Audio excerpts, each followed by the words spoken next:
حضرت علی رضی اللہ تعالیٰ عنہ نے فرمایا ہے کہ ساری نیکی 4 چیزوں میں ہے: کلام، سکوت، نظر، حرکت۔ بس ہر وہ کلام جو ذکر اللہ نہ ہو بیہودہ ہے، اور ہر وہ سکوت کہ فکر میں نہ ہو فراموشی ہے، اور ہر وہ نظر کہ عبرت کا سبب نہ ہو غفلت ہے، اور ہر حرکت کہ عبادت کے لیے نہ ہو مستی ہے۔ رحم فرمائے اللہ تعالیٰ اس بندے پر کہ اس کا کلام ذکر ہو، اور سکوت فکر ہو، اور نظر عبرت ہو، اور حرکت عبادت ہو، اور لوگوں کو اپنی زبان اور ہاتھ کے شر سے بچائے رکھے، اور اپنے آپ کو جھوٹ اور نفاق سے امن میں رکھے۔ حق تعالیٰ شکایت کے موقع پر فرماتے ہیں یقولون بافواہہم ما لیس فی قلوبہم، یعنی اپنی زبانوں سے اتنا کچھ کہتے ہیں کہ ان کے دلوں میں اس میں سے کچھ بھی نہیں۔ بسم اللہ الرحمن الرحیم، الحمدللہ رب العالمین، والصلاة والسلام علی سید الانبیاء والمرسلین محمد وآلہ وصحبہ اجمعین، اما بعد۔ اس وقت آپ حضرات کے سامنے حضرت علی رضی اللہ تعالیٰ عنہ کا ایک قول ذکر کیا گیا۔ بہت ہی مختصر قول ہے لیکن بہت ہی زیادہ جامع ہے، اس کو بہت ہی غور سے یاد رکھنا چاہیے۔ ساری نیکی 4 چیزوں میں ہے: کلام، سکوت، کلام، سکوت، نظر اور حرکت۔ حرکت۔ کلام، سکوت، نظر اور حرکت، یعنی تمہارا کلام جو ہو وہ ہر وقت اللہ تبارک و تعالیٰ کی عبادت میں ہو، اللہ تبارک و تعالیٰ کی یاد میں ہو، قرآن پاک کی تلاوت ہو، تسبیحات وغیرہ کا پڑھنا ہو، ہر وقت یہ حالت ہونی چاہیے، یہ کلام ہے۔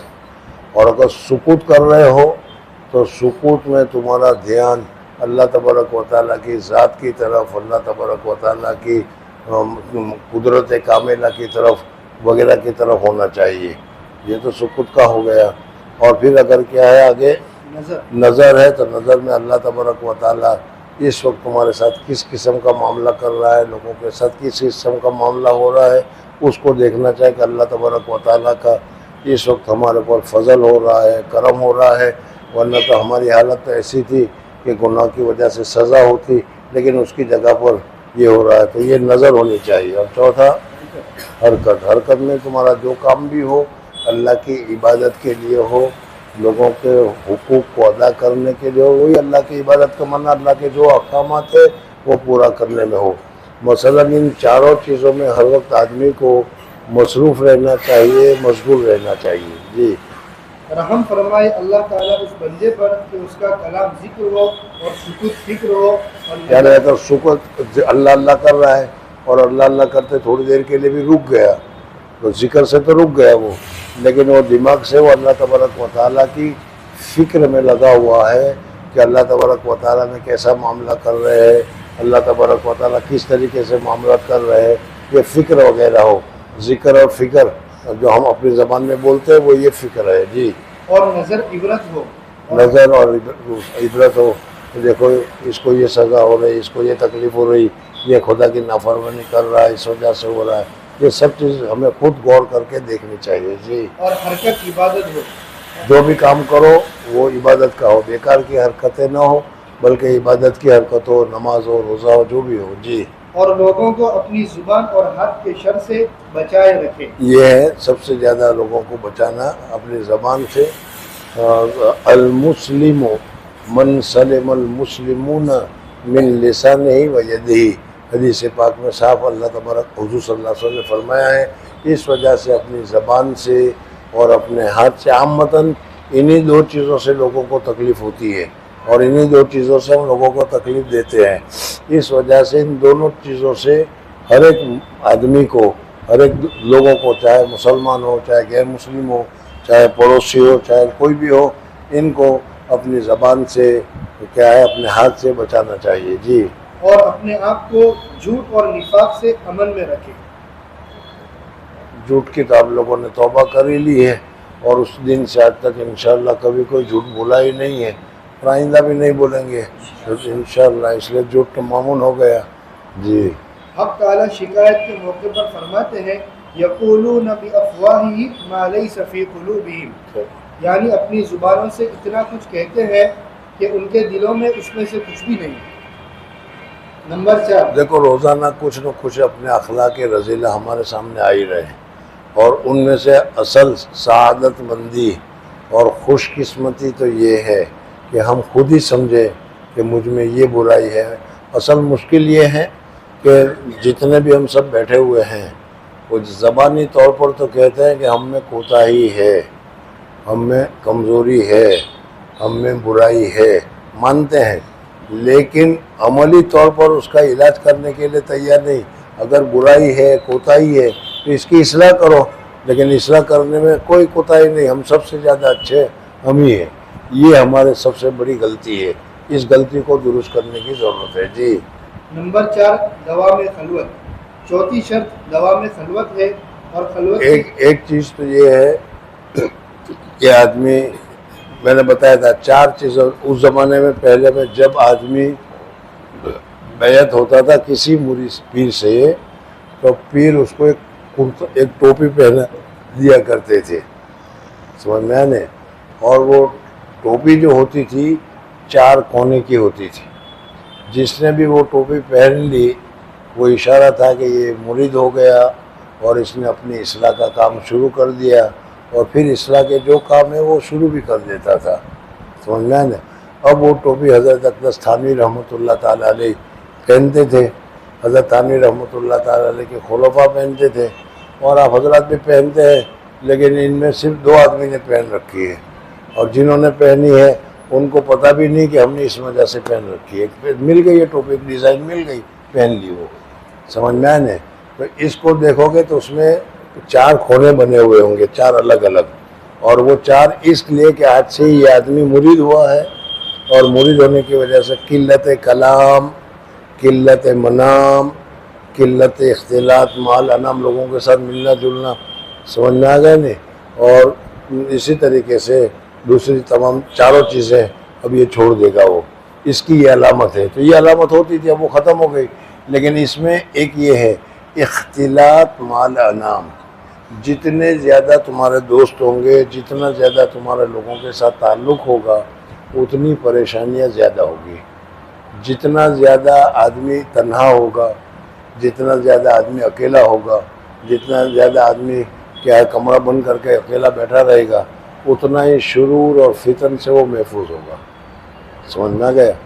اور آج کو تو موبائل ایک ایسی چیز آ گئی ہے کہ تنہائی میں اگر آدمی ہو تو بھی وہ اتنا بڑا کیا ہے ساتھی ہے کہ ہر وقت آدمی اسی میں مصروف، اسی میں مشغول رہ کر گناہ کے کاموں میں مبتلا ہوتا ہے اور دوسری چیزوں میں بھی مبتلا ہوتا ہے، سمجھ میں آئے نہیں۔ حضرت شیخ نور اللہ مرکزہ کو جن کے والد صاحب نے تربیت کی، اس تربیت میں جو سب سے زیادہ زور دیا وہ یہی ہے کہ کسی دوسرے کے ساتھ دوستی نہ ہو۔ اور آج تو ہم ہر جگہ پر، ہر موقع پر نئے نئے دوست تلاش کرتے رہتے ہیں، نئے نئے دوست کے ساتھ رہا کرتے ہیں، اور اس دوست کے ساتھ اس میں جو برائیاں ہیں وہ ساری ہمارے اندر آ جایا کرتی ہے۔ تو حضرت شیخ فرماتے ہیں کہ میرے والد صاحب کے زمانے میں اگر میں نے کسی کی طرف دیکھ کر ہنسا یا وہ آدمی میری طرف دیکھ کر ہنسا تو سوال ہو جاتا تھا یہ ہنسا کیوں؟ تیرا اس کے ساتھ تعلق ہے، تیرے اس کے ساتھ دوستی ہے، سمجھ میں آئے نہیں۔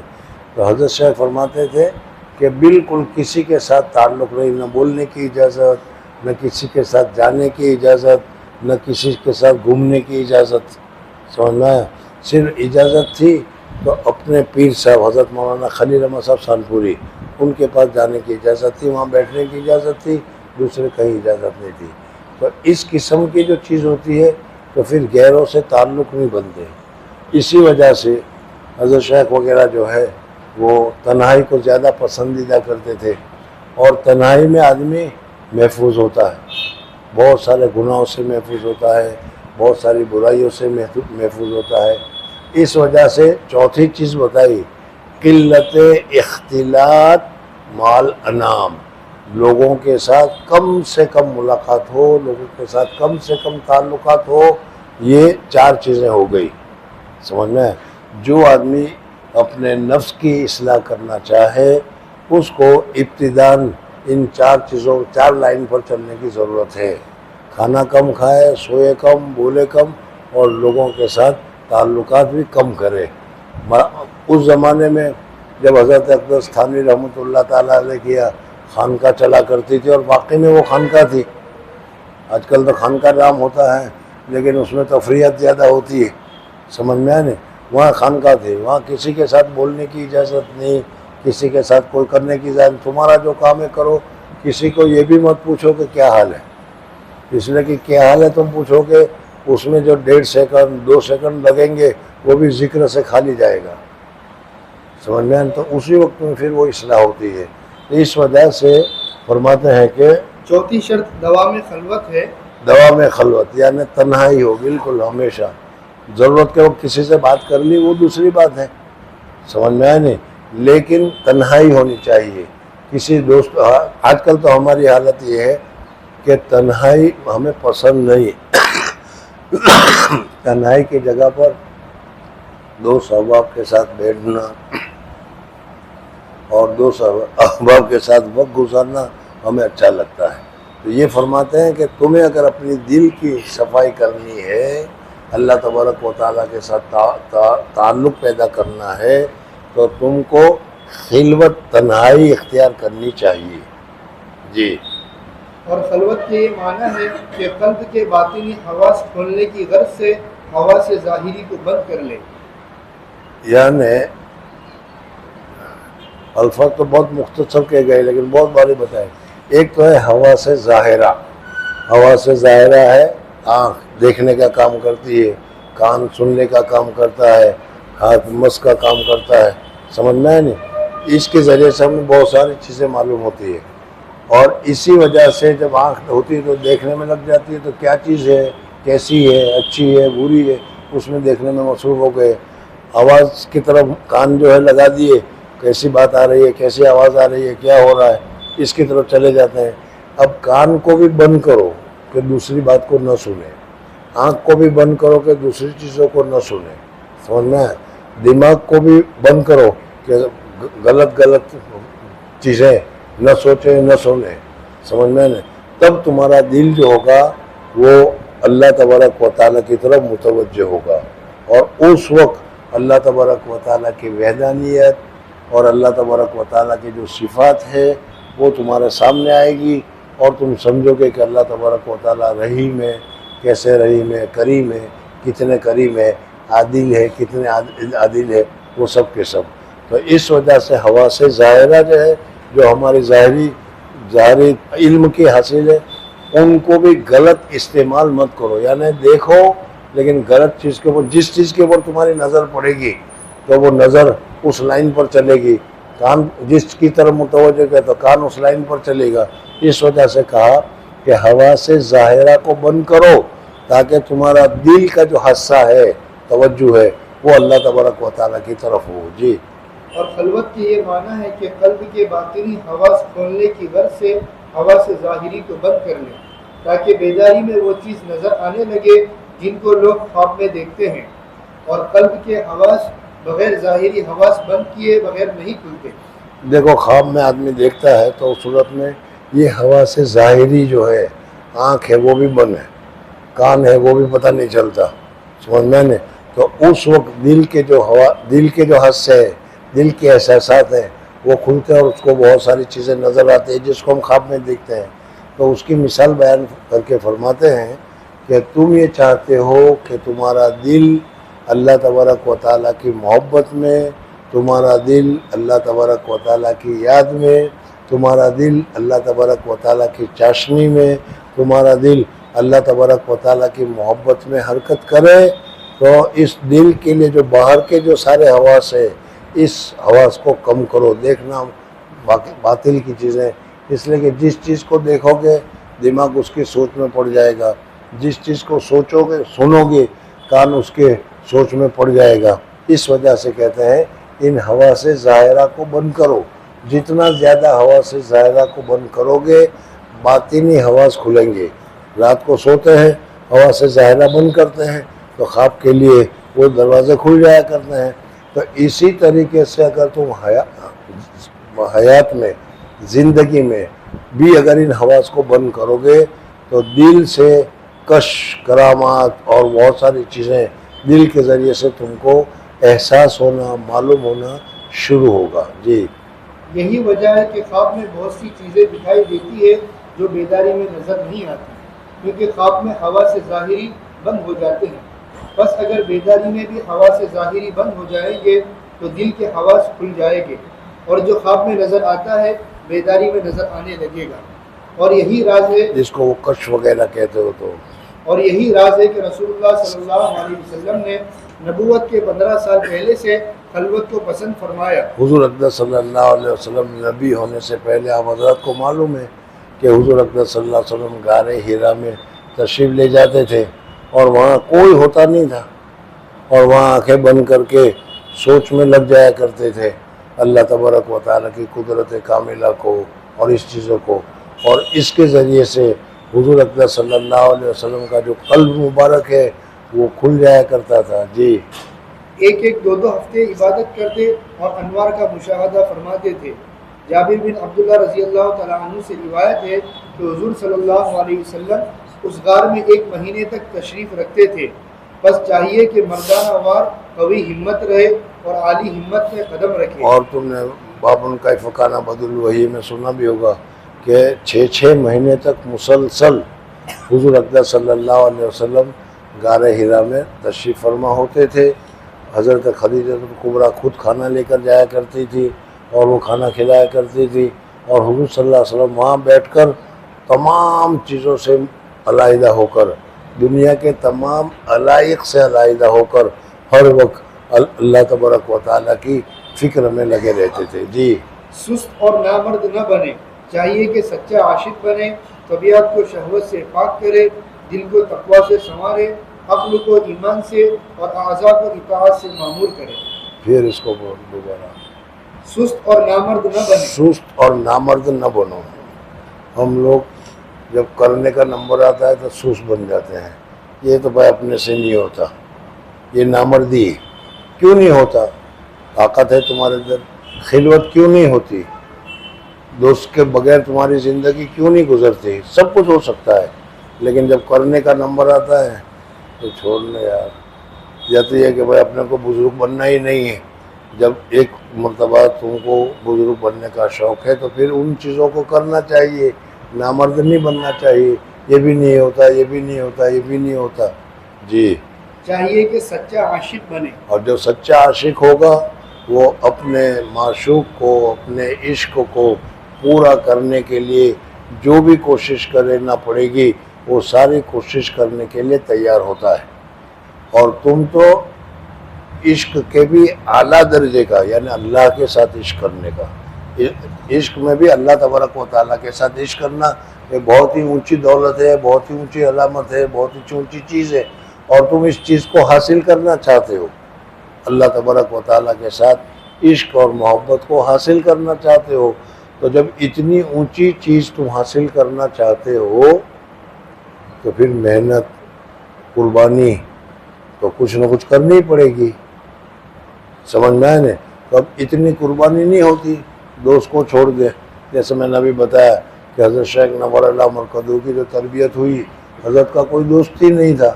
تب تربیت ہوئی کہ ابا جان نے تربیت کی ایسی، لیکن ہمارا تو بچپن سے لے کر آخر تک اتنے دوست ہوں گے کہ کچھ نہ کچھ، اور اس دوستوں ہی کے ساتھ ہمارا سارا وقت گزرتا ہے. جی طبیعت کو شہوت سے پاک کریں. طبیعت کو شہوت سے پاک کریں. کھانے کی شہوت جتنی ضرورت ہو اتنا کھائے، ضرورت سے زیادہ یہ اچھا ہے، یہ ٹیسٹی ہے، یہ فلانے بازار میں فلانے دکان میں بہت اچھا ملتا ہے. سمجھنا ہم تو ساری چیزوں کو اسی چیز کی وجہ سے، یہ کھانے کی شہوت ہے. شہوت ہر قسم کی ہوتی ہے. بعض بولنے کی شہوت ہوتی ہے، اس کو بولنے کا ہی جی چاہتا ہے، بس بولتا رہے.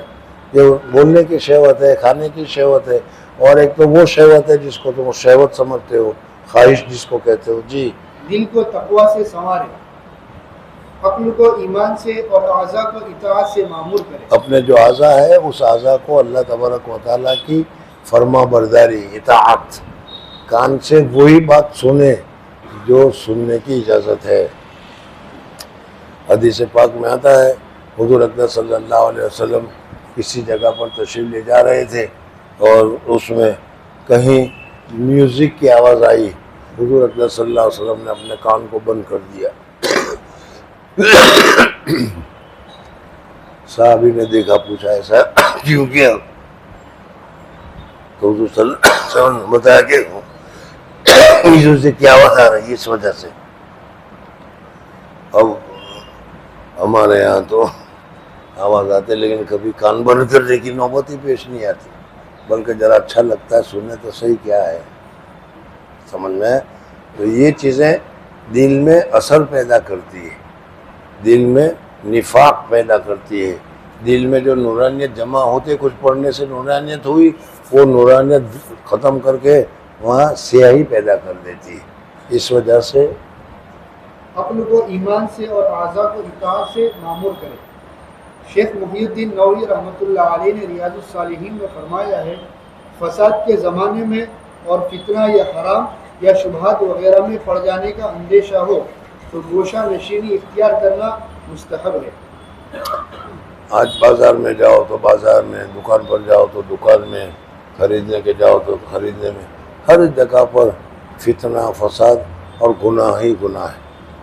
ذرا سا باہر نکلو گے، کسی پر بھی نظر پڑے گی، مرد ہو یا عورت، تو تمہارا لیے گناہ ضروری۔ عورت تو اس گناہ ہی ہے، لیکن مرد کے بھی تم جو کیا کپڑے یا صورت، یہ حالت دیکھو گے تو اس صورت میں بھی ایسی چیزیں نظر آئے گی جس سے گناہ ہوگا، کچھ لکھا ہوا ہوگا، اس کو پڑھو گے تو اس میں بہرحال ہر جگہ پر تم۔ علامہ نووی رحمۃ اللہ تعالیٰ علیہ فرماتے ہیں کہ فتنوں کا زمانہ ہو، باہر نکلو تو فتنہ ہے، بازار میں جاؤ تو فتنے، سمجھ میں، اور کہیں جاؤ تو فتنے، تو ایسے وقت میں تخلیہ کرنا لازم و ضروری ہے، خلوت اختیار کرنا، تنہائی اختیار کرنا، اپنے آپ کو کہیں آنے جانے سے بچانا، یہ ضروری ہے، اس لیے کہ جہاں جاؤ گے تو گناہ میں مبتلا ہو جاؤ گے۔ جی نیز ابو سعید خدری رضی اللہ تعالیٰ عنہ سے بخاری میں روایت ہے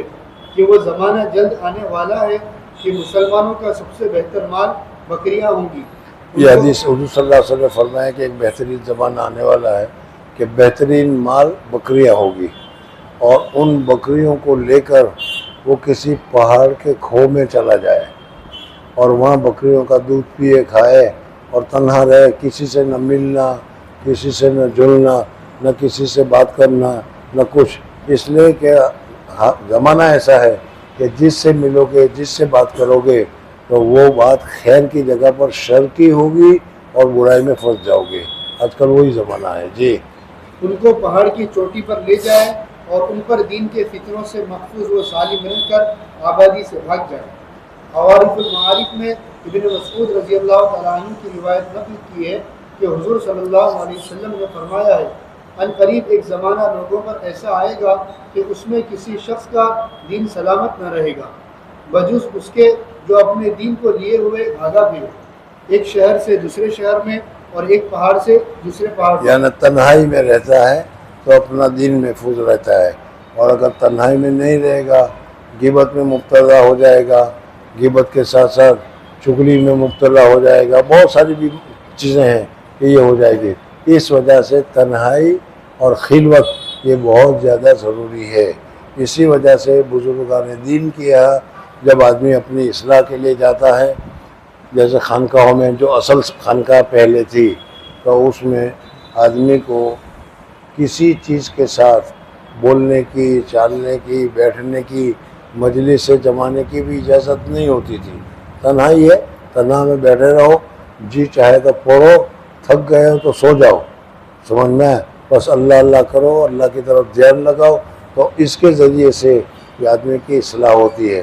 آج تو یہ چیزیں ہوتی نہیں، خانقاہ میں جاتے ہیں تو وہاں پر بھی دو صحباب مل جاتے ہیں اور دو صحباب کے ساتھ مجلس سے اڑانا شروع ہو جاتا ہے، کھانے پینے کی مجلسیں ہوتی ہے، بیٹھنے کی مجلسیں ہوتی ہے، بات چیت کی مجلسیں ہوتی ہے، اور ہماری بات چیت کی مجلسیں ہوتی ہے تو وہ غیبت ہی کی ہوتی ہے عامةً، سمجھ میں ہے نہیں؟ جی صحابہ رضی اللہ تعالی عنہم نے پوچھا کہ یا رسول اللہ ایسی حالت کب ہوگی؟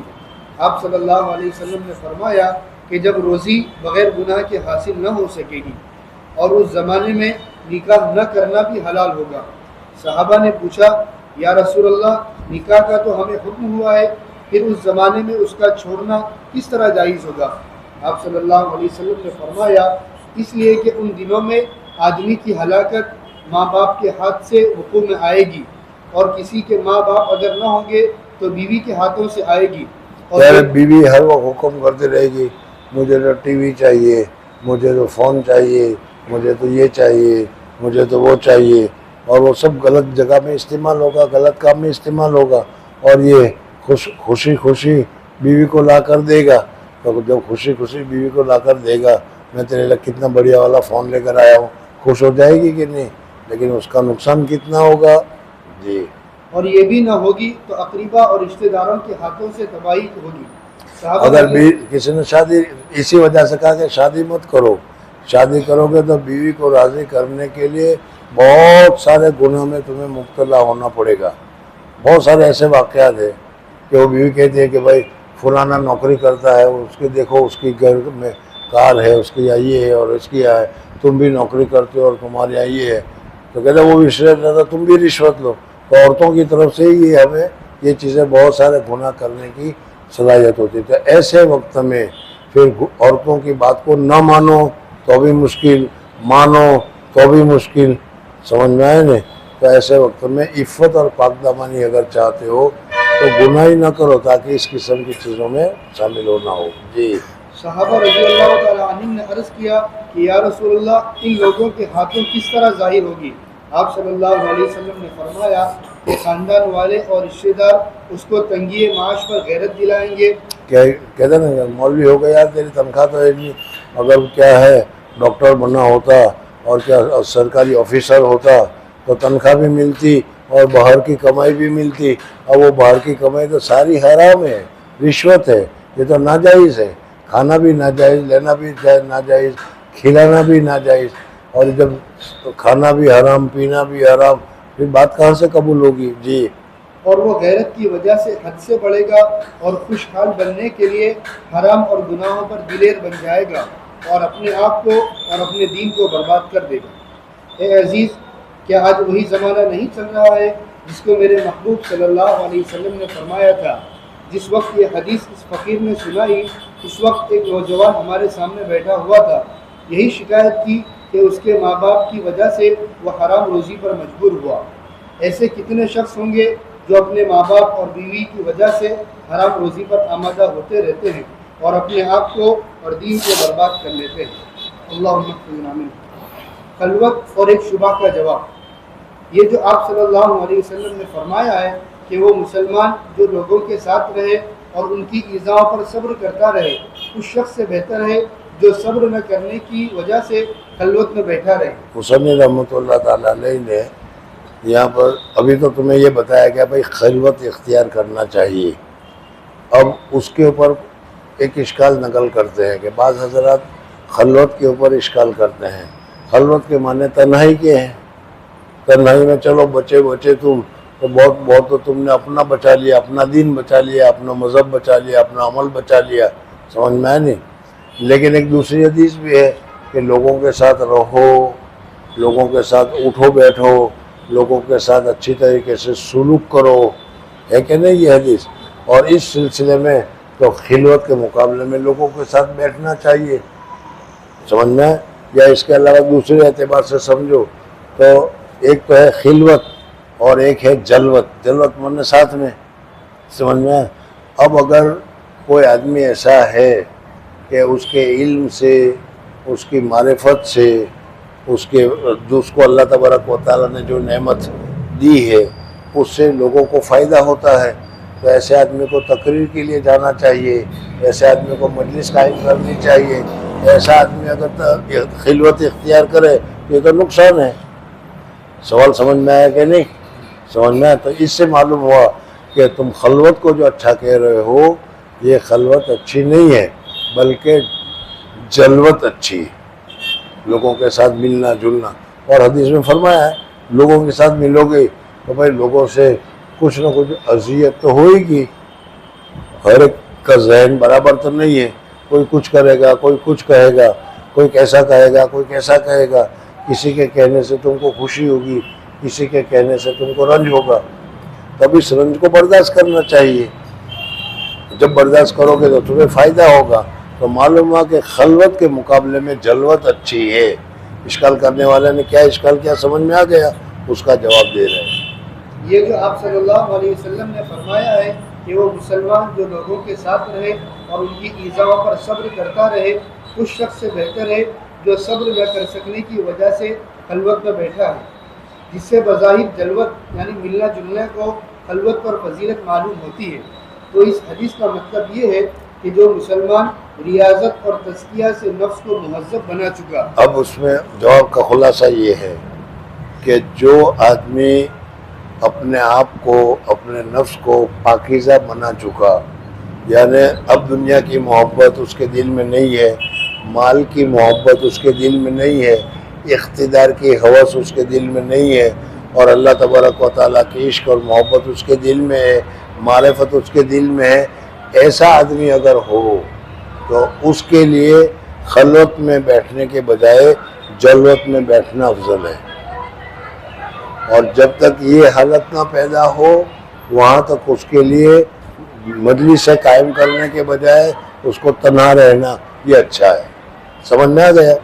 پھر پڑھو اس کو. تو اس حدیث کا مطلب یہ ہے کہ جو مسلمان ریاضت اور تزکیہ سے نفس کو مہذب بنا چکا اور تسکین دے چکا ہو اور حق تعالیٰ اس کو صبر کا پہاڑ اور رضا کے دریا بنا چکا ہو، غصے کا پینا، ایذا پر برداشت، وقار، پاک دامنی، سخاوت، جوانمردی، قناعت، پرہیزگاری حاصل ہو چکی ہو اور لالچ، غصہ، تکبر کا چھوڑ دینا اس کو حاصل ہو چکا ہو، ایسے شخص کا لوگوں سے ملنا، اختلاط رکھنا اور ان کی ایذاؤں کا برداشت کرنا خلوت میں بیٹھنے رہنے والے سے اولا ہے.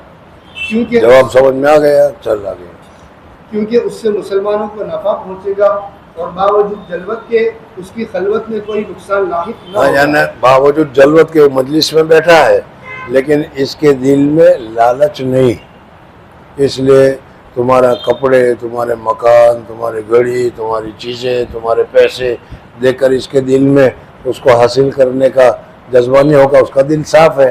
سمجھ میں آئے نا؟ اس وجہ سے. جی. اور جو شخص اس مرتبے پر نہ پہنچا ہو بلکہ اس میں غصہ، غیظ و غضب وغیرہ اور شہوت، حرص، رتبے جاہ و مال وغیرہ باقی ہو، تو ایسے شخص کے لیے حضور صلی اللہ علیہ وسلم کا یہ ارشاد ہرگز نہیں ہے کہ اس کو لوگوں سے اختلاط یعنی ملنا خلوت سے بہتر ہے، بلکہ اس شخص کے لیے واجب ہے کہ خلوت میں رہے تاکہ اس کی اصلاح ہو جائے، اس میں جو کوتاہی ہے وہ کوتاہی دور ہو جائے، اور جب کوتاہی دور ہو جائے تو پھر وہ مجلس سے قائم کرے تو اچھا ہے.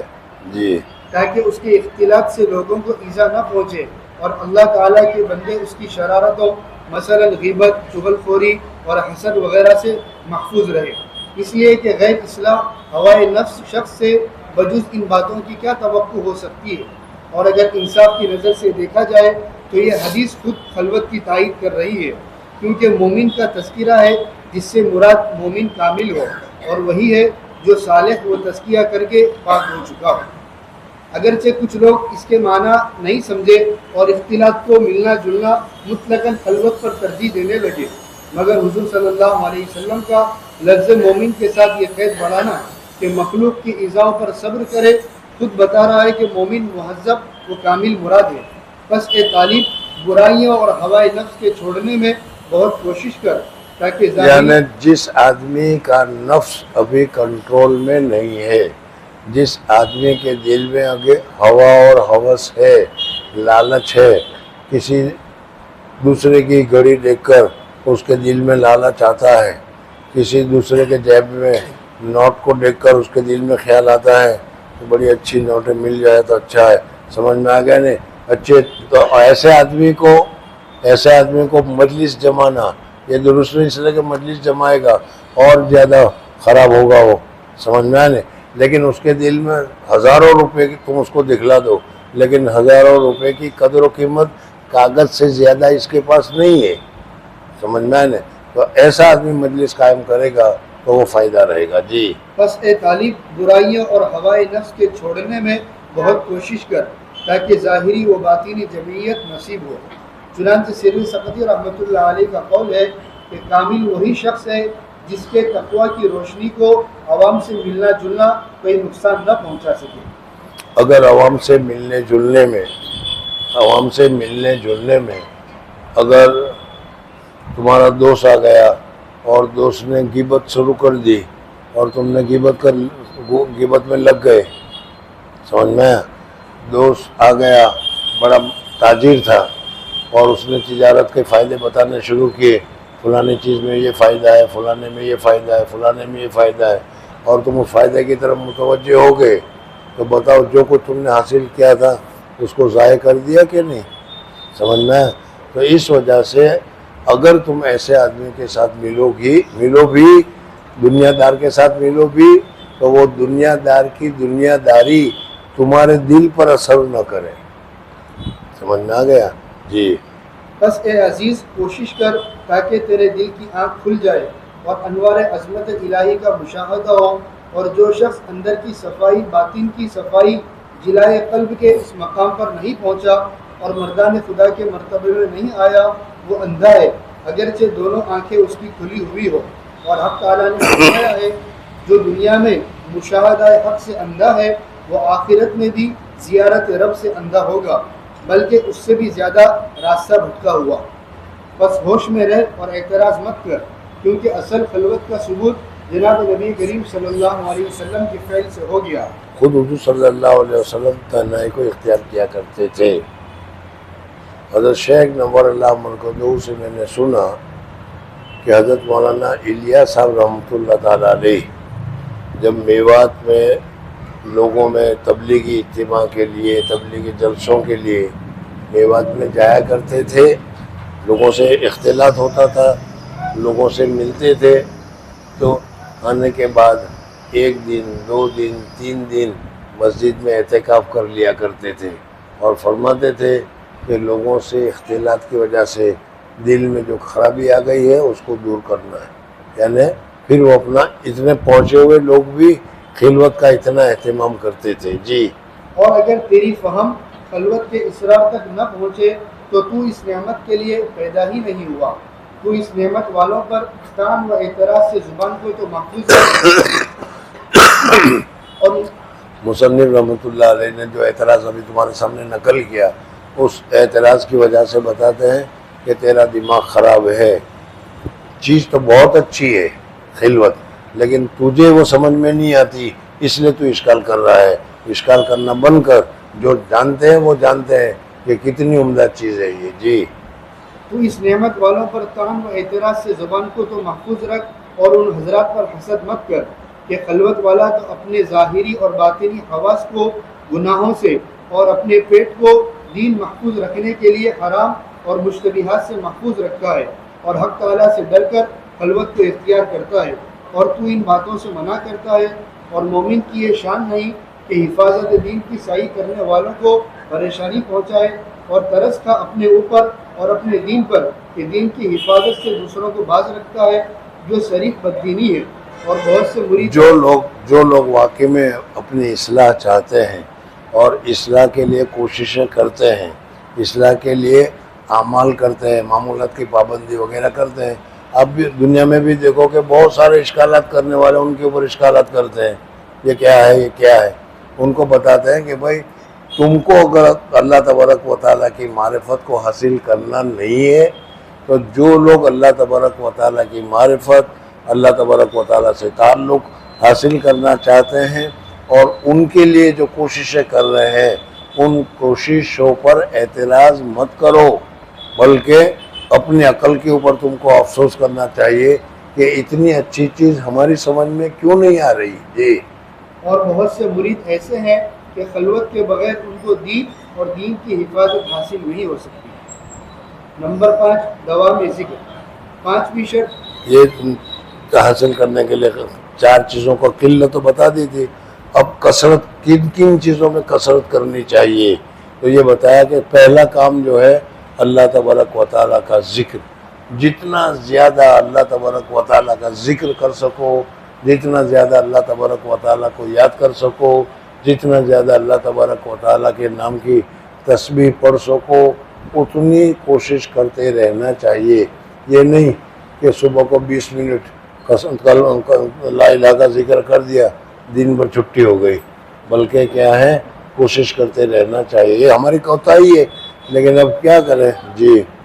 5ویں شرط یہ ہے کہ ذکر زبانی اس معنی کو دل میں ظاہر کر کے پوری شدت اور طاقت کے ساتھ آہستہ ہو یا آواز سے, جیسا بھی اس کو اپنے شیخ نے تلقین کیا ہو, ہمیشہ کرتے رہے, یہاں تک کہ ذکر کا اثر اس کی ذکر کی 2 قسمیں ہے. ایک کو تو کہا جاتا ہے ذکر سری اور دوسرے کو کہا جاتا ہے ذکر جہری. ذکر جہری کا معنی تو ہے زور سے ذکر کرنا کہ تمہیں بھی سنائے, دوسروں کو بھی سنائی دے. لا الہ الا اللہ, لا الہ الا اللہ, اللہ اللہ اللہ اللہ. سمجھ میں آئے نہیں, یہ ذکر جہری ہے. اور دوسرا ہے ذکر سری. سر کے معنی آتا ہے خاموشی کا. اس میں یہ ہے کہ ذکر کرو تمہیں بھی آواز سنائی نہ دے. سمجھ میں آئے. خاصے الفاظ کہتے ہیں سانس لو اور سانس چھوڑو, تو سانس لینے میں بھی اللہ اور سانس چھوڑنے میں بھی ہو, اللہ ہو اللہ ہو اللہ ہو چلتا رہتا ہے. بہرحال کوشش کرنے سے یہ چیزیں حاصل ہوتی ہے. تو ذکر شیخ نے ذکر جہری کہا ہو تو ذکر جہری کا ہے, ذکر سری کہا ہو تو ذکر سری کا ہے. آدمی بیٹھ جائے آنکھیں بند کر کے, تم لوگ شروع نہ کر دینا ہے, آنکھیں بند کر کے دل کے اوپر توجہ دے اور دل سے اللہ اللہ اللہ یہ آواز دل سے نکلنے لگے. سمجھ میں آئے. تو ہر وقت اس کا ذکر کر رہا ہوگا, لیکن ہمیں پتہ نہیں چلتا. لیکن یہ اس قسم کی چیزوں سے ہوتا ہے.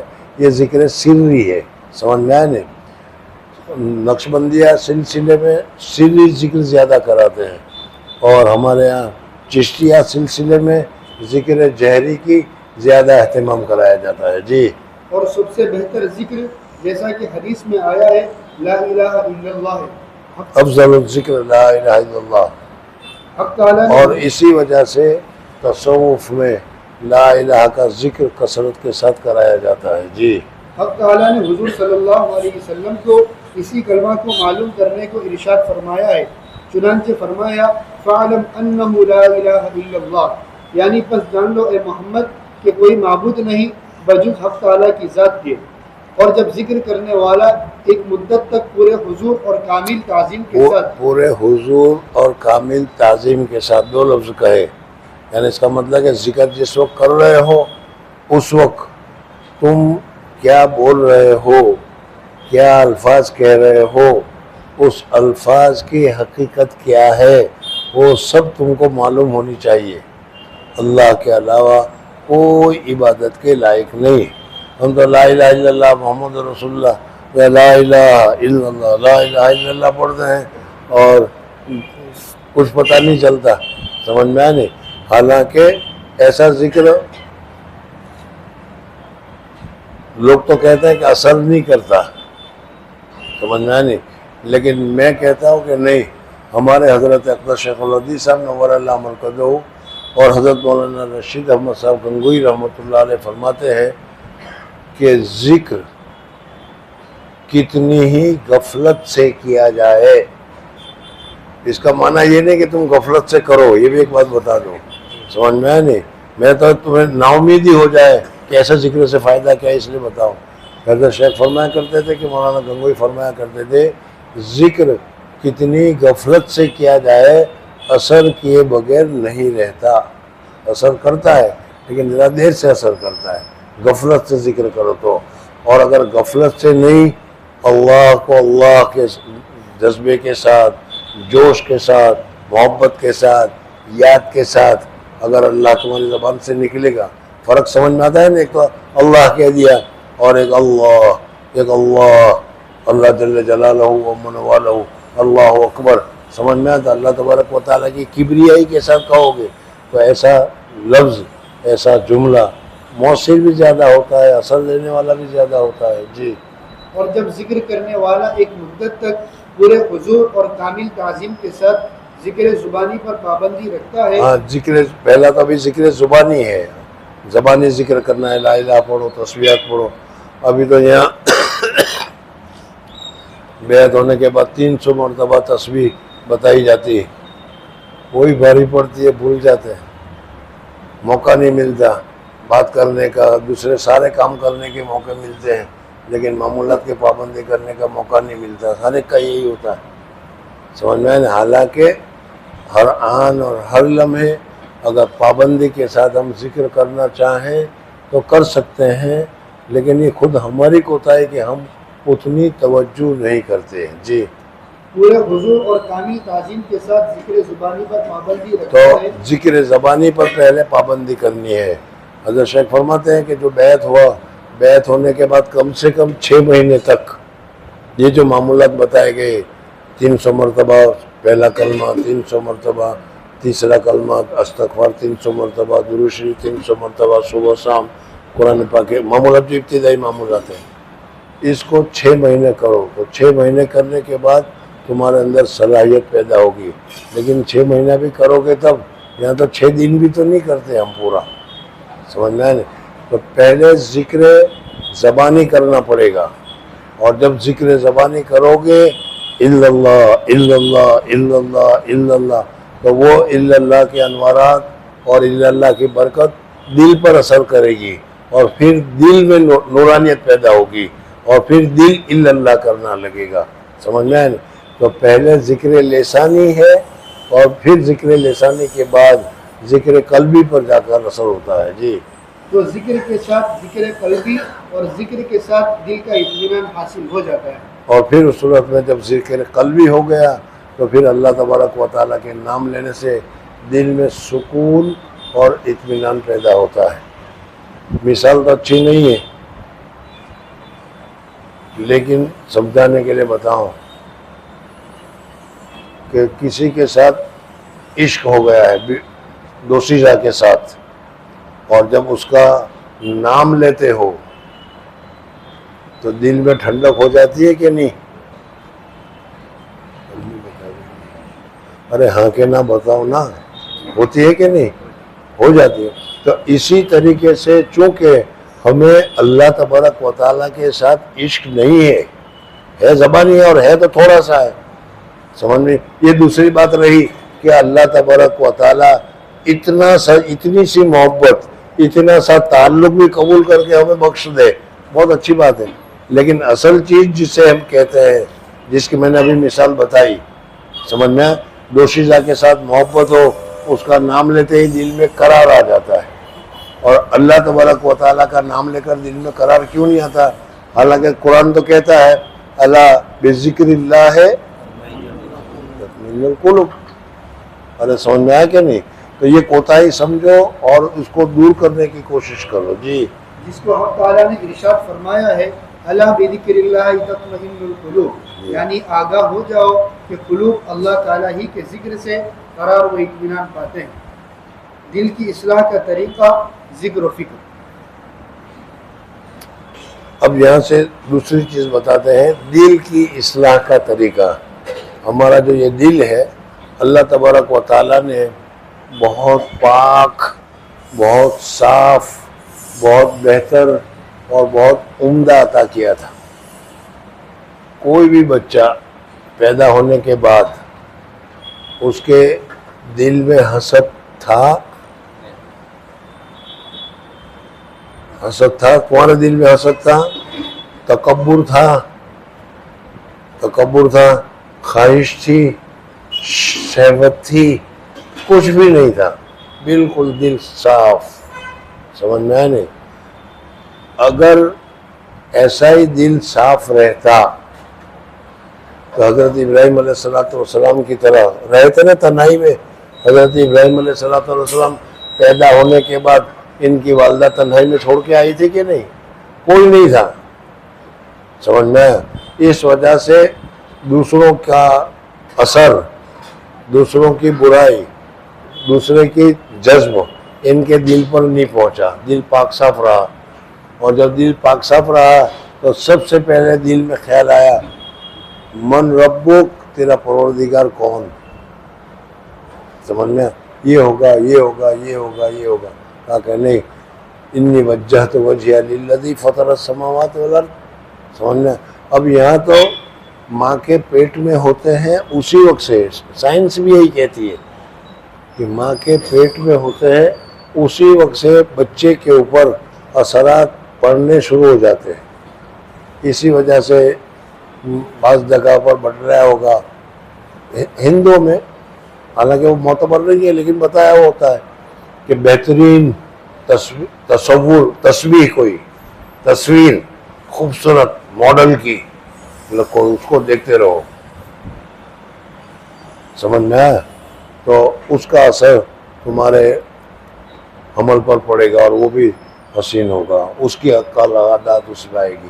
خیر بہرحال ہم لوگوں میں تو اپنے گھروں میں حسد، بغض، کینہ، کپٹ وغیرہ ہوتا ہے، اسی کے ذریعے سے ہم اس کو حاصل کرنا شروع کر دیتے ہیں، سمجھ میں آیا نہیں؟ اس وجہ سے جی دل کی اصلاح کا طریقہ، تو اس وجہ سے دل کو، ہمارے دل میں ابھی یہی بتا رہا تھا کہ جب اللہ تعالیٰ نے پیدا کیا تھا تو بالکل صاف شفاف دل تھا، لیکن اس وقت ہمارا دل گناہوں سے، حسد سے، بغض سے، کینہ سے، کپٹ سے ایسا بھر گیا ہے، تکبر سے ایسا بھر گیا ہے کہ اس میں کتنا ہی اللہ اللہ کرے لیکن اللہ کی نورانیت، اللہ کا اثر اس میں پہنچتا نہیں یا اثر نہیں کرتا۔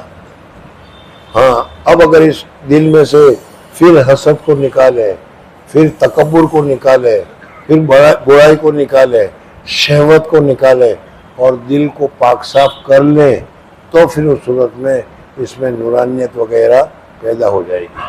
پھر اللہ کا نام لیتے ہی دل میں ایک قسم کا نور پیدا ہو جائے گا، ایک قسم کا سکون پیدا ہو جائے گا۔ اس وجہ سے دل کو پاک اور صاف کرنے کی ضرورت ہے۔ اب دل کو پاک صاف کس طریقے سے کیا جائے گا اس کی تفصیل اب آئندہ کو آئے گی، سمجھ میں آئے نہیں؟ باقی یہ ہے کہ اس وقت ہمارا دل ان ساری برائیوں سے بھرا ہوا ہے، حسد بھرا ہوا ہے، شہوت بھری ہوئی ہے، لالچ بھری ہوئی ہے، جتنی برائیاں ہیں ہم نے دوسروں سے سیکھی ہے۔ یہ ایسا کرتا ہے تو ہمیں بھی کرنا چاہیے، اس کے پاس ایسا ہے تو ہمیں بھی ہونا چاہیے، اور اسی صورت میں ساری کمزوریاں ہم نے اپنے دل کو کالا کر رکھا ہے، دل کو سیاہ کر رکھا ہے۔ اس وجہ سے لا الہ الا اللہ محمد الرسول اللہ، اسی وجہ سے الحمدللہ رب العالمین، اسی وجہ سے اللہ اکبر میں ہمیں وہ لذت نہیں آتی، جو مزہ نہیں آتا جو اللہ تبارک و تعالیٰ نے اس میں رکھا ہے۔ ورنہ حضرت بلال رضی اللہ تعالیٰ عنہ کو مارتے تھے، پیٹتے تھے اور وہ کہتے تھے حق حق، کہتے تھے کہ نہیں؟ اور ہمیں مارتے ہیں پیٹتے کہ او مائی او باپ، سمجھ میں؟ تو یہ ہمارا دل خراب ہے، اس کو درست کرنے کی ضرورت ہے۔ اللہ جل جلالہ و من والو مجھے اور آپ حضرات کو عمل کرنے کی سعادت اور توفیق نصیب فرمائے۔